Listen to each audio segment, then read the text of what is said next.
My name is Ritin Malhotra, and I'm a Senior Business Development Consultant at Euromonitor International. This is a part one of a three-part series focusing on the fresh fruits and vegetables market in Asia Pacific.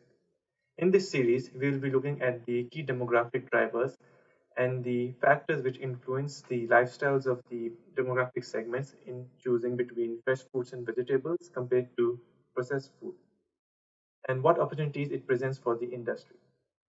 In this section, let's look at the fresh fruits and vegetable markets in Asia Pacific. If we look into the fresh fruits and vegetable markets, we can clearly see that Asia plays a significant role in the global market. With regards to vegetables, Asia Pacific accounts for 81% of the total volume consumption alone and 68% of the total fruits consumption.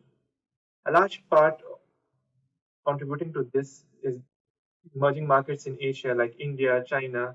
A large section of the population is still living in the rural areas, and they have been looking into traditional cooking methods for a very long time. And that is one of the key drivers behind a large consumption coming from the Asian market. If we look into the Asia market more carefully, we can see that India and China are one of the two biggest markets contributing to the total volume consumption of fruits and vegetables. China alone accounts for 175 million tons of volume consumption for fruits, as well as 517 million tons of volume consumption for vegetables alone in Asia. That's almost accounting to 70% of the total consumption across Asian market. In terms of the growth potential, both India and China have enjoyed significant growth. China grew by 25% in the last 5 years for fruits, as well as 9.7% for vegetables. India, on the other hand, has also seen a high growth rate of 40% for fruits and 30% for vegetables.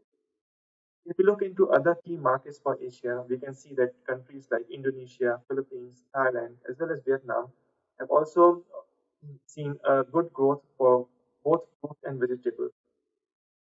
Other markets like Malaysia, Taiwan, as well as Korea, we do observe that even though the markets are relatively small, but they have seen a good growth rates as well. On the other hand, we observe that in Japan, the market for fruits and vegetables has seen a decline in the last 5 years. It has been mainly been influenced by the Japanese consumers who have a preference for the processed fruits and vegetables, as they see more perceived benefits and convenience according to their current lifestyle. With regards to the fruits, some of the top performing fruits we have seen are cranberries, blueberries, as well as cherries. These fruits have seen the highest and fastest growth in the Asian markets in the last 5 years. Countries like China, Singapore, Philippines, we observe a large, significant growth in these superfruits, and part of the reason is that these superfruits have perceived health benefits. For example, cranberries and cherries have antioxidants which are good for the immune system as well as for the eyes. And with increasing health awareness among the Asian consumers, they are going towards um, superfruits like cranberries and cherries, which are accounted for a high growth for these categories. But if you look at the total size of the fruits and vegetable market, banana by far is the single largest category, accounting for 17% of the volume sales, whereas tomatoes accounts for 8% of the total volume sales for vegetables across Asia. So we can clearly see that there's a huge market for fruits and vegetables in Asia Pacific.